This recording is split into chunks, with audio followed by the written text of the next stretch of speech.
this week in the news. We begin from the Vatican. This week's general audience marked a milestone for His Holiness. Rome Reports has a look back at some of the memorable moments from the 100 general audiences of Pope Francis's pontificate. Between this welcome message from Pope Francis and this one, 100 general audiences have taken place, giving us some of the most interesting and tender moments of Pope Francis's pontificate. General audiences are celebrated almost every Wednesday at 10 a.m. The Pope usually arrives around 9:30 a.m. before it gets too hot or too cold. The audience must go on, even if it's raining in the Eternal City. And the Pope-mobile is often showered in gifts as it winds through St. Peter's Square. People have given Pope Francis jerseys, hats, and letters.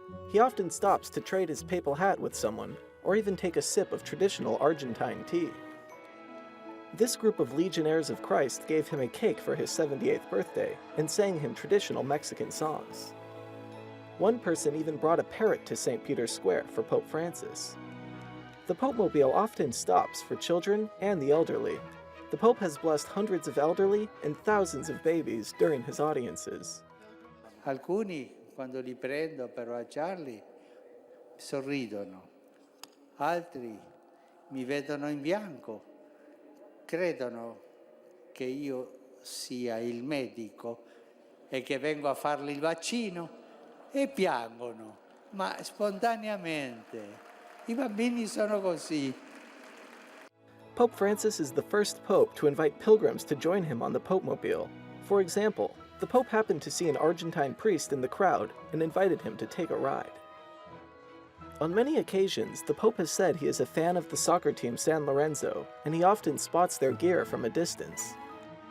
The Pope always brings a written speech, typically a catechesis, but he often improvises large chunks of his remarks. It's led to surprising and powerful moments.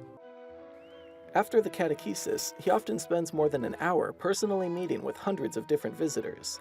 To respect protocol, he starts with cardinals and bishops, but immediately afterward, he meets with sick people and the elderly. He spends the majority of his time with them during the audiences. In news from around the country, Auxiliary Bishop Thomas Donato of the Archdiocese of Newark, New Jersey, has died of cancer. He was 75.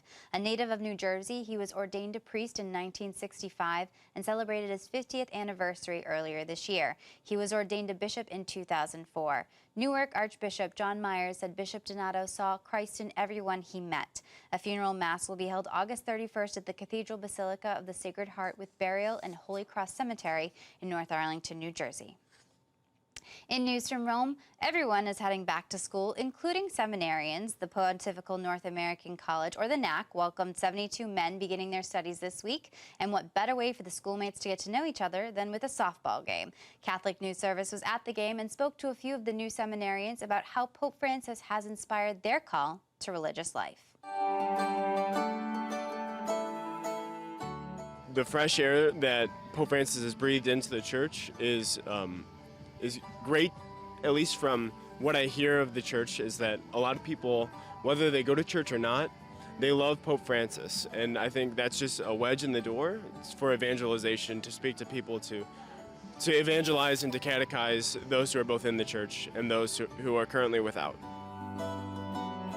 The Holy Father has had an inestimable impact on my vocation, certainly, and also my vision of what I want to do, what I want to give as a priest, because the Holy Father stresses all the time that a priest has to be a shepherd who smells like the sheep, a shepherd who's with his people, who knows his people, who loves his people, and serves them all the time, who's always willing to be bothered, to be a true father, to be a spiritual father, and certainly that's something I've taken to heart and something that I want to be.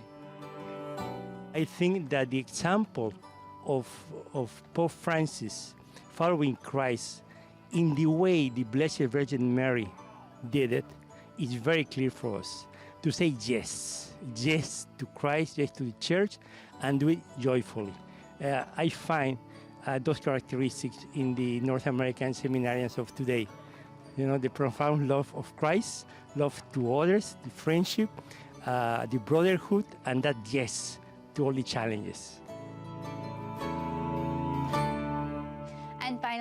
news. For the millions traveling to the world, meeting of families, me included, their travel plans are made, hotels reserved, plane tickets booked. But for a group of 20 pilgrims from Baltimore, they will be walking to Pope Francis's September 27th Mass at the Benjamin Franklin Parkway in Philadelphia. The group, led by Father John Lombardi, will embark on their pilgrimage September 20th. They are calling the 104-mile trek a pilgrimage of love and mercy for the upcoming Jubilee of Mercy. Walkers will be accompanied by vans to transport pilgrims from their accommodations to daily starting points. They will spend their overnights in schools, parishes, and shelters along the route. Well, that is all the information we have for you at this time. I'm Kate Andrews. Don't forget, you can keep up to date on Catholic news throughout the week with Catholic Newsbreak right here on the Catholic TV Network.